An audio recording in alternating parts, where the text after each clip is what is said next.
Hi hello ನಮಸ್ಕಾರ ಸ್ನೇಹಿತರೆ. ಇಲ್ಲಿ ಕರ್ಣಂಗೆ ಪ್ರಸನ್ನ ಅವರ ಸತ್ಯ ಗೊತ್ತಾದರೆ ಆ ಕಡೆ ಸಾಹಿತ್ಯಗೆ ಅರುಂಧತಿ ಸತ್ಯ ಗೊತ್ತಾಗ್ತದೆ. ಹಾಗಾದರೆ ಇಲ್ಲಿ ಇಬ್ಬರು ಕೂಡ ಸೇರ್ಕೊಂಡಿದ್ದೆ ಮನೆಯನ್ಗೆ ಇರ್ತಕ್ಕಂಥ ಈ ಇಬ್ಬರು ವಲನ್ಗಳನ್ನು ಮನೆಯಿಂದ ಓದೋಡಿಸೋ ಕೆಲಸ ಮಾಡ್ತಾರೆ.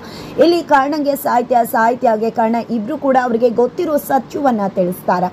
ಏನಾಯಿತು ಏನು ಕತೆ ಎಲ್ಲವನ್ನ ಕೂಡ ತಿಳ್ಕೊಬೇಕು ಅಂದರೆ ಈಗಲೇ ನಮ್ಮ ಈ ಚಾನಲ್ನ ಸಬ್ಸ್ಕ್ರೈಬ್ ಮಾಡಿ, ಹಾಗೆ ಈ ಒಂದು ವಿಡಿಯೋವನ್ನು ಪೂರ್ತಿಯಾಗಿ ನೋಡೋದನ್ನು ಯಾವುದೇ ಕಾರಣಕ್ಕೂ ಕೂಡ ಮರಿಬೇಡಿ. ಇಲ್ಲಿ ಕರ್ಣಂಗೆ ಸತ್ಯ ಗೊತ್ತಾಗುತ್ತೆ, ಪ್ರಸನ್ನ ಅವ್ರ ಸತ್ಯ. ಅವರೇ ಬ್ಲ್ಯಾಕ್ ರೋಸ್ ಮನೇಲಿ ಇತ್ಕೊಂಡೇ ಅವರು ನಮ್ಮ ಜೊತೆ ಆಟ ಆಡ್ತಿದ್ದಾರೆ, ಮನೆಗೆ ತೊಂದರೆ ಮಾಡ್ತಿದ್ದಾರೆ, ನನಗೆ ತೊಂದರೆ ಮಾಡ್ತಿದ್ದಾರೆ, ಯಾಕಿರ್ಬೋದು ಅಂತ ಹೇಳಿ ನಿಜವಾಗ್ಲೂ ಕರ್ಣಂಗೆ ಅನಿಸುತ್ತೆ. ಆದರೆ ಸತ್ಯ ತಿಳ್ಕೊಬೇಕಾಗಿದೆ ಒಳಗಡೆ ಏನಿರ್ಬೋದು ಅಂತ. ಅದೇ ಕಾರಣಕ್ಕೋಸ್ಕರ ಪ್ರಸನ್ನ ಅವರ ಜೊತೆ ನೇರವಾಗಿ ನೀವೇ ಬ್ಲ್ಯಾಕ್ ರೋಸ್ ಅನ್ನೋ ವಿಷಯ ಗೊತ್ತು ಅಂತ ಹೇಳ್ತಿಲ್ಲ. ಇಲ್ಲಿ ಮಾವ ಅಂತ ಹೇಳಿ ಕರೆದಿದ್ದೆ. ಇಲ್ಲಿ ಬ್ಲ್ಯಾಕ್ ರೋಸ್ನಂತೂ ನಾನು ಬಿಡೋದಿಲ್ಲ ಮಾವ, ಬ್ಲ್ಯಾಕ್ ರೋಸ್ಗೆ ಹೇಗೆ ಬುದ್ಧಿ ಕಲಿಸ್ತೀನಿ ಗೊತ್ತಾ, ಜನ್ಮಕ್ಕೂ ನೆನ್ಪಿಟ್ಕೊಂಡಿರ್ಬೇಕು, ಆ ರೀತಿ ಬುದ್ಧಿ ಕಲಿಸ್ತೀನಿ ಅಂತ ಹೇಳ್ತಿದ್ದಾರೆ. ಈ ಕಡೆ ಒಂದು ಕ್ಷಣ ಪ್ಯಾನಿಕ್ ಆಗಿಬಿಡ್ತಾರೆ ಪ್ರಸನ್ನ. ಅದನ್ನೆಲ್ಲವನ್ನ ಕೂಡ ತುಂಬ ಚೆನ್ನಾಗಿ ಕರ್ಣ ಅಬ್ಸರ್ವ್ ಮಾಡ್ತಿದ್ದಾರೆ.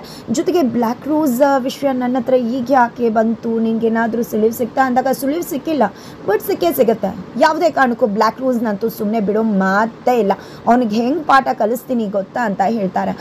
ಈ ಕಡೆ ನನಗೇನೋ ಕೆಲಸ ಇದೆ ಬರ್ತೀನಿ ಅಂದಾಗ, ಏನು ಮಾವ ನೀವು ಏನು ಕೆಲಸ ಇದೆ, ನಿಜ ಹೇಳಬೇಕು ಅಂದರೆ ನಿಮ್ಮ ಫ್ಯಾಮಿಲಿ ಕರೆದು ಎಷ್ಟು ದಿನ ಆಯಿತು, ನಿಮ್ಮ ಫ್ಯಾಮಿಲಿ ಕರೀರಿ, ಸ್ವಲ್ಪ ದಿನ ಇಲ್ಲೇ ಇರಲಿ, ನಾವು ಕೂಡ ಅವ್ರ ಜೊತೆ ಟೈಮ್ ಸ್ಪೆಂಡ್ ಮಾಡ್ಬೋದಲ್ವಾ ಅಂತೆಲ್ಲ ಹೇಳಿ ಇಲ್ಲಿ ಪ್ರಸನ್ನಾಗೆ ಹೇಳ್ತಾರೆ. ಪ್ರಸನ್ನ ಫ್ಯಾಮಿಲಿ ಇರೋದೇ ಅರುಂಧತಿ ಮತ್ತು ಅವರಮ್ಮ ಆಯಿ. ಆದರೆ ಇಲ್ಲಿ ಕರ್ಣ ಮತ್ತು ಫ್ಯಾಮಿಲಿ ಮುಂದೆ ಬೇರೆ ಯಾರನ್ನೋ ಕರ್ಕೊಂಡು ಬಂದು ನನ್ನ ಫ್ಯಾಮಿಲಿ ಅಂದಿದ್ದಾರೆ, ಅವ್ರು ಊರಲ್ಲಿದ್ದಾರೆ ಅಂತೆಲ್ಲ ಸುಳ್ಳು ಹೇಳಿದ್ದಾರೆ. ಈಗ ಅವ್ರನ್ನ ಕರ್ಕೊಂಡು ಬನ್ನಿ ಅಂತ ಕರ್ಣ ಹೇಳ್ತಿದ್ದಾರೆ. ಈ ಕಡೆ ಪ್ರಸನ್ನಾಗಿ ಏನು ಮಾಡಬೇಕು ಅಂತ ಗೊತ್ತಾಗ್ತಿಲ್ಲ, ತಲೆ ಕೆಟ್ಟು ಹೋಗ್ಬಿಡುತ್ತಾ. ಈ ಕಡೆ ಅರುಂಧತಿ ಅವರು ಸಾಹಿತ್ಯಗೆ ಪ್ರಜ್ಞೆ ತಪ್ಪಿಸಿ ಪಾಪಮ್ಮಜ್ಜಿ ಮುಂದೆ ಎಲ್ಲ ಸತ್ಯವನ್ನು ಅವ್ರು ಬ್ಲ್ಯಾಕ್ ರೋಸು, ತಮ್ಮ, ಪ್ರಸನ್ನ, ಆಯಿ, ನಮ್ಮಮ್ಮ ಎಲ್ಲ ವಿಷಯನೂ ಕೂಡ ಹೇಳ್ತಾರೆ. ಇವಳು ಕಥೆಯನ್ನು ಕೂಡ ಮುಗಿಸ್ತೀನಿ, ಸತ್ಯ ಹೇಳೋಕೆ ಹೋಗಿದೆ ಅಲ್ವಾ, ಅದಕ್ಕೆ ಇವಳ ಪ್ರಜ್ಞೆ ತಪ್ಪಿಸಿದ್ದೀನಿ, ಮತ್ತೆ ನೀನು ಆಟ ಆಡಿದ್ರೆ ಇವಳು ಕಥೆಯನ್ನೇ ಮುಗಿಸ್ಬಿಡ್ತೀನಿ, ನನ್ನ ಹತ್ರ ಯಾವ ಸಾಹಿತ್ಯ ಕೂಡ ಏನೂ ಮಾಡ್ಕೊಳ್ಳೋಕ್ಕಾಗೋದಿಲ್ಲ, ಎಲ್ಲ ತೃಣ ಮಾತ್ರ ನನ್ನ ಮುಂದೆ ಅಂತ ಹೇಳಿ ಇಲ್ಲಿ ಅರುಂಧತಿನ ತನ್ನ ನಿಜ ಮುಖವನ್ನು ಅವರದೇ ಬಾಯಿಂದ ಅವರ ಕರಾಳತಿಯನ್ನು ಬಿಚ್ಚಿಡ್ತಾರೆ.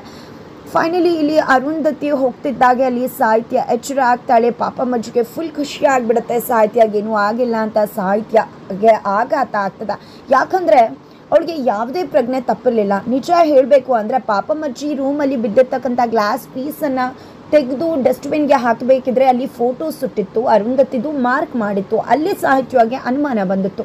ಜೊತೆಗೆ ಇಲ್ಲಿ ಜ್ಯೂಸ್ ಕುಡಿ ಅಂತ ಫೋರ್ಸ್ ಮಾಡಿದ್ರು ಅರುಂಧತಿ. ಹಾಗಾಗಿ ಜ್ಯೂಸ್ ಕುಡಿದೆ ನಾಟಕ ಮಾಡಿ ಜ್ಯೂಸ್ ಕುಡ್ದವ್ರ ಹಾಗೆ ನಟನೆ ಮಾಡಿ ಪ್ರಜ್ಞೆ ತಪ್ಪೋ ರೀತಿ ಮಾಡಿದ್ರು. ಹಾಗಾಗಿ ಇಲ್ಲಿ ಅರುಂಧತಿಯ ನಿಜವಾದ ಮುಖವನ್ನು ಬಯಲಿಗೆಳೆದ್ಲು ಸಾಹಿತ್ಯ ಅಂತಾನೆ ಹೇಳ್ಬೋದು. ಸಾಹಿತ್ಯಗೆ ಸತ್ಯ ಗೊತ್ತಾಗಿದ್ದೆ ಆಕೆ ಪಾಪಮ್ಮಜ್ಜಿ ಮುಂದೆ ಕುಸ್ತು ಹೋಗ್ಬಿಡ್ತಾಳೆ. ಅರುಂಧತಿ ಅತ್ತೆನ ಇಷ್ಟು ದಿನ ಈ ಮನೆ ನೆಮ್ಮದಿ ಹಾಳು ಮಾಡಿದ್ದು, ನಿಮಗೆ ಈ ಸ್ಥಿತಿ ತೊಗೊಂಡು ಬಂದಿದ್ದು ಅರುಂಧತಿ ಅತ್ತೆನ, ಬ್ಲ್ಯಾಕ್ ರೋಸ್, ಪ್ರಸನ್ನ ಮಾವ, ಅವ್ರ ತಮ್ಮನ, ಏನಿದೆಲ್ಲ ಪಾಪಮ್ಮ. ನಿಜವಾಗ್ಲೂ ನನಗೆ ಯಾವುದನ್ನು ಕೂಡ ಹರಗಿಸ್ಕೊಳ್ಳೋಕೆ ಆಗ್ತಿಲ್ಲ.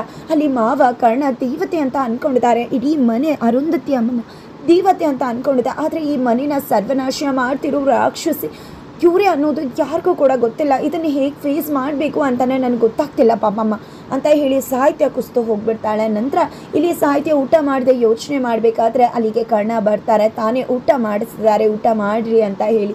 ನಂತರ ನೀವೇನು ಯೋಚನೆ ಮಾಡಬೇಡಿ ಸಾಹಿತ್ಯ, ಈ ಮನೆ ನೆಮ್ಮದಿಯನ್ನು ಖಂಡಿತ ನಾನು ಕಾಪಾಡ್ತೀನಿ, ಯಾರಿಂದ ಯಾವುದೇ ರೀತಿ ತೊಂದರೆ ಬರ್ದಿರುವಾಗೆ ನಾನು ನೋಡ್ಕೋತೀನಿ, ಶತ್ರುಗಳನ್ನ ಮಟ್ಟ ಹಾಕ್ತೀನಿ ಅಂತ ಹೇಳಿ ಪ್ರಸನ್ನನ ತಲೆಯಲ್ಲಿಟ್ಕೊಂಡು ಕರ್ಣ ಮಾತಾಡ್ತಿದ್ದಾರೆ.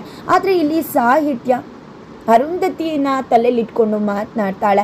ಈ ಕಡೆ ನನ್ನಮ್ಮ ಇದ್ದಾರೆ, ನನ್ನಮ್ಮ ಇದ್ದರೆ ಇಡೀ ಪ್ರಪಂಚನೇ ನನ್ನ ಜೊತೆಗಿದ್ದಷ್ಟು ಖುಷಿ ಆಗತ್ತೆ. ನನ್ನಮ್ಮ ದೇವತೆ, ನಮ್ಮನ್ನೆಲ್ಲ ಎಷ್ಟು ಚೆನ್ನಾಗಿ ನೋಡ್ಕೊಂಡು ಗೊತ್ತಾ, ಆ ಖುಷಿ ಸಂಭ್ರಮನ ಯಾವುದೇ ಕಾರಣಕ್ಕೂ ಕೂಡ ನಾನು ಹಾಳು ಮಾಡೋದಿಲ್ಲ ಅಂತ ಹೇಳಿ ಕರ್ಣ ಹೇಳಿದಾಗ, ನಿಮ್ಮನ್ನ ಅವರು ಪ್ರೀತಿ ಕೊಟ್ಟು ಬೆಳೆಸಿದ್ದಾರೆ ಅಂತ ಅಂದ್ಕೊಂಡಿದ್ರ ಕರ್ಣ, ಅವರು ದ್ವೇಷ, ಕಿಚ್ಚು, ಸೇಡನ್ನೇ ನಿಮಗೆ ಉಣಿಸಿದ್ದಾರೆ. ನಿಜವಾಗ್ಲೂ ಕೂಡ ನೀವು ದೇವತೆ ಅಂತ ಅಂದ್ಕೊಂಡಿರೋ ಅರುಂಧತಿನೇ ಈ ಇಡೀ ಮನೆ ನೆಮ್ಮದಿನ ಹಾಳು ಮಾಡ್ತಿದ್ದಾರೆ ಅನ್ನೋ ವಿಷಯ ಗೊತ್ತಾದರೆ ನೀವು ಹೇಗೆ ಅರ್ಗಿಸ್ಕೋತೀರಾ ಅನ್ನೋದೇ ನನಗೆ ಗೊತ್ತಾಗ್ತಿಲ್ಲ ಅಂತ ಮನಸ್ಸಲ್ಲಿ ಸಾಹಿತ್ಯ ಸಂಕಟ ಪಟ್ಕೋತಾರೆ. ನಂತರ ಹೀಗೆ ಬೇಜಾರು ಮಾಡ್ಕೋತಾ ಇರಿ, ನಾನು ಹೀಗೆ ನಿಮಗೆ ಊಟ ತಿನ್ನಿಸ್ತಾ ಇರ್ತೀನಿ ಅಂತ ಹೇಳ್ತಾರೆ. ನಂತರ ಅಲ್ಲಿಗೆ ಬರೋದು ಬಂದಿದ್ದೆ, ಇಬ್ಬರು ಕಾಲು ಎಳಿತಾರೆ. ನಂತರ ಕಾಲು ಕುಣ್ತಾ ಇದ್ರು, ಕಾಲು ಎಳೆಯೋಕೇನು ಕಡಿಮೆ ಇಲ್ಲ ಅಂತ ಹೇಳಿ ಕರ್ಣ ಭರತ್ನ ಕರ್ಕೊಂಡು ಹೋಗ್ತಾರೆ. ಇವರಿಬ್ರು ನೋಡಿದ್ರೆ ರಾಮ ಲಕ್ಷ್ಮಣನ ಥರ ಅನ್ನಿಸ್ತಾರೆ, ಒಬ್ರಿಗೊಬ್ರು ಬಿಟ್ಕೊಡೋದಿಲ್ಲ. ಆದರೆ ಇವರಿಬ್ರಿಗೆ ಅರುಂಧತಿ ಅತ್ತೆನೇ ಕೇಡಿ ಅಂತ ಗೊತ್ತಾದರೆ, ವಿಲ್ಲನ್ ಅಂತ ಗೊತ್ತಾದರೆ ಏನಾಗ್ಬೋದು, ಇದನ್ನು ಡೈಜೆಸ್ಟ್ ಮಾಡ್ಕೊಳಕ್ಕಾಗುತ್ತಾ ಇವರಿಬ್ಬರಿಂದ ಅಂತ ಸಾಹಿತ್ಯ ನೊಂದ್ಕೋತಾರೆ. ತದನಂತರ ಕರ್ಣ ಭರತ್ಗೆ ಪ್ರಸನ್ನ ಮಾವನೇ ಬ್ಲ್ಯಾಕ್ ರೋಸ್ ಆಗಿ ನಮ್ಮ ಹಿಂದೆ ಆಟ ಆಡ್ತಿದ್ದು ಎಲ್ಲ ವಿಷಯ ನನಗೆ ಗೊತ್ತಾಗಿದೆ ಅಂತ ಭರತ್ಗೆ ಹೇಳ್ತಾರೆ. ಏನೋಣ ಮಾವ ಇಷ್ಟೆಲ್ಲ ಮಾಡ್ತಿರೋದ, ನೀನು ಸುಮ್ಮನಿದ್ಯಾ, ನೀನು ಸರಿಯಾಗಿ ತರಾಟೆ ತೊಗೋಬೇಕಲ್ವ, ನೀರ್ವಾಗ ಹೋಗಿ ಕೇಳಬೇಕಲ್ವ ಅಂದಾಗ ಬೇಡ ಭರತ್, ಎಲ್ಲದಕ್ಕೂ ಕೂಡ ಕಾಲ ಬರುತ್ತೆ. ಈಗ ಅವರೇ ಬ್ಲ್ಯಾಕ್ ರೋಸ್ ಅಂತ ಗೊತ್ತಾಗಿದೆ, ಅವ್ರದ್ದೇ ದಾರಿಲಿ ಹೋಗಿ ಮಟ್ಟ ಹಾಕಬೇಕು, ತುಂಬ ಕಿಲಾಡಿ ಬೇಗ ತಪ್ಪಿಸ್ಕೋತಾರೆ, ಅದಕ್ಕೆ ನಾವು ಅವಕಾಶ ಮಾಡಿಕೊಡ್ಬಾರ್ದು ಅಂತ ಹೇಳಿ ಕರ್ಣ ಹೇಳ್ತಿದ್ದಾರೆ. ಫೈನಲಿ ಇಲ್ಲಿ ಬರೋದಕ್ಕೂ ಕೂಡ ಪ್ರಸನ್ನನೇ ಬ್ಲ್ಯಾಕ್ ರೋಸ್ ಅಂತ ಗೊತ್ತಾಗಿದೆ. ಈ ಕಡೆ ಪ್ರಸನ್ನ ಅರುಂಧತಿಯವ್ರ ಹತ್ರ ಬಂದಿದ್ದೆ. ಅಕ್ಕ ಕರ್ಣ ಇವತ್ತು ತುಂಬ ವಿಚಿತ್ರವಾಗಿ ನಡ್ಕೋತಿದ್ದ, ನಿಜವಾಗ್ಲೂ ಅವನ ಮಾತು ಕೇಳ್ತಾ ಇದ್ರೆ ಅವ್ನಿಗೆ ಬ್ಲ್ಯಾಕ್ ರೋಸ್ ಯಾರು ಅನ್ನೋ ಸತ್ಯ ಸುಳಿವು ಸಿಕ್ಕಿದೆ ಅಂತ ಭಯ ಆಗ್ತದೆ ನನಗೆ ಅಂದಾಗ ನೀನು ಯಾಕೆ ಆ ರೀತಿ ಅನ್ಕೋತಿದ್ಯಾ, ಆ ರೀತಿ ಏನೂ ಇಲ್ಲ, ಸುಮ್ಮನೆ ನೀನೇ ಏನೇನೋ ಯೋಚನೆ ಮಾಡಬೇಡ ಅಂತ ಅರುಂಧತಿ ಹೇಳ್ತಾರೆ. ಇಲ್ಲ ಅಕ್ಕ, ನಾನು ನಿಜನೇ ಹೇಳ್ತಿದ್ದೀನಿ, ಇವತ್ತು ಬಂದು ಬ್ಲ್ಯಾಕ್ ರೋಸ್ ಬಗ್ಗೆ ನನ್ನ ಹತ್ರ ಮಾತಾಡ್ದ ಗೊತ್ತಾ, ಅವ್ನು ಮಾತಾಡಿದ ಮಾತುಗಳು ಕೇಳ್ತಿದ್ರೆ ಈಗಲೂ ಕೂಡ ಅವ್ನಿಗೆ ನನ್ನ ಮೇಲೆ ಅನುಮಾನ ಬಂದ್ಬಿಟ್ಟಿದ್ಯಾ ಅಂತ ಅನ್ಸೋಕೆ ಶುರು ಆಗ್ಬಿಟ್ಟಿದೆ. ಜೊತೆಗೆ ನಮ್ಮ ಮನೆಯವ್ರನ್ನೆಲ್ಲನೂ ಕೂಡ ಕರ್ಕೊಂಡು ಬನ್ನಿ ಅಂತ ಕೂಡ ಅಂದಾಗ ಸುಮ್ಮನೆ ಏನೋ ಕೇಳಿರ್ತಾನೆ, ಅದಕ್ಕೆಲ್ಲ ತಲೆ ಕೆಡಿಸ್ಕೋಬೇಡ, ನೀನು ಯಾಕೆ ಪ್ಯಾನಿಕ್ ಆಗ್ತೀಯ, ನಾನು ಇದೇನಲ್ವ ಎಲ್ಲವನ್ನ ಕೂಡ ನೋಡ್ಕೋತೀನಿ ಅಂತ ಹೇಳಿ ಶತ್ರುಗಳನ್ನ ಎಚ್ಚರಿಕೆಯಿಂದ ಯಾವಾಗಲೂ ಕೂಡ ಕಣ್ಣಲ್ಲಿ ಇಟ್ಟು ಗಮನಿಸ್ತಾ ಇರಬೇಕು, ಇಲ್ಲ ಅಂದರೆ ಅವರು ತಪ್ಪಿಸ್ಕೊಂಡ್ಬಿಡ್ತಾರೆ, ಒಂದೊಂದು ಏಟನ್ನು ಕೊಡ್ತಾನೆ ಇರಬೇಕು. ನಾನು ಪಾರ್ಸೆಲ್ ಕಳಿಸು ಅಂದಿದ್ದೆ ಅಲ್ವಾ, ಕಳಿಸಿದ್ಯಾ ಪಾರ್ಸೆಲ್ನ ಅಂತ ಹೇಳಿ ಅರುಂಧತಿ ಪ್ರಸನ್ನಾಗೆ ಕೇಳಿದಾಗ ಖಂಡಿತ ಅಕ್ಕ ಈಗ ಕಳಿಸ್ತೀನಿ ಅಂತ ಹೇಳ್ತಾರೆ. ತಕ್ಷಣ ಈ ಕಡೆ ಅರುಂಧತಿ ಅನುರಾಧಗೆ ಕಾಲ್ ಮಾಡ್ತಾರೆ. ಈ ಅರುಂಧತಿ ನನಗೆ ಆ ಕಾಲ್ ಮಾಡ್ತಿದ್ಯಾ ಅಂದಾಗ ಕಾಲ್ ಮಾಡಲೇಬೇಕಲ್ವಾ ಅನುರಾಧ, ನನ್ನ ಮಗನ ಜೀವ ಉಳಿಸಿದ್ಯಾ ನೀನು, ಅಂದಮೇಲೆ ನಿನ್ನ ಋಣ ನನ್ನ ಮೇಲೆ ಇರತ್ತಲ್ವ, ಥ್ಯಾಂಕ್ಸ್ ಹೇಳಬೇಕಲ್ವ ನಿನಗೆ, ಅದಕ್ಕೆ ನಿನಗೊಂದು ಪಾರ್ಸೆಲ್ ಬಂದಿದೆ ಅಂತ ಹೇಳ್ತಿದ್ದಾರೆ.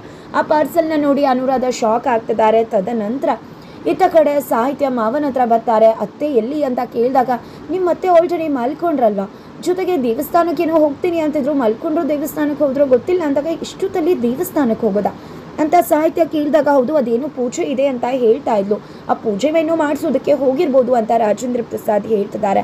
ಏನಪ್ಪ ಇದು, ಈ ಒಂದು ಟೈಮಲ್ಲಿ ಪೂಜೆ ಮಾಡಿಸೋದಾ, ಹಾಗಿದ್ರೆ ಅರುಂಧತಿ ಅತ್ತೆ ಏನಾದರೂ ಮಾಡೋಕ್ಕೆ ಹೊರಟಿರ್ಬೋದಾ ಅಂತ ಅಂದ್ಕೊಂಡಿದ್ದೆ. ಸಾಹಿತ್ಯ ಕೂಡ ಮನೆಯಿಂದ ಹೋಗ್ತಿದ್ದಾಳೆ. ಹಾಗಿದ್ರೆ ಇಲ್ಲಿ ಸಾಹಿತ್ಯಗೆ ಅರುಂಧತಿ ಏನು ಅಂತ ಸತ್ಯ ಗೊತ್ತಾಗಿದೆ. ಹಾಗಿದ್ರೆ ಇಲ್ಲಿ ಅರುಂಧತಿ ಮತ್ತು ಅನುರಾಧ ನಡುವೆ ಏನಿದೆ ಅನ್ನೋ ಸತ್ಯ ಗೊತ್ತಾಗುತ್ತಾ, ಅನುರಾಧ ಹೇಗೆ ಮನೆ ಬಿಟ್ಟು ಹೋದ್ರು, ಕಾರಣ ಏನು, ಎಲ್ಲ ವಿಷಯ ಕೂಡ ಸಾಹಿತ್ಯ ಮುಂದೆ ಬಯಲಾಗತ್ತ.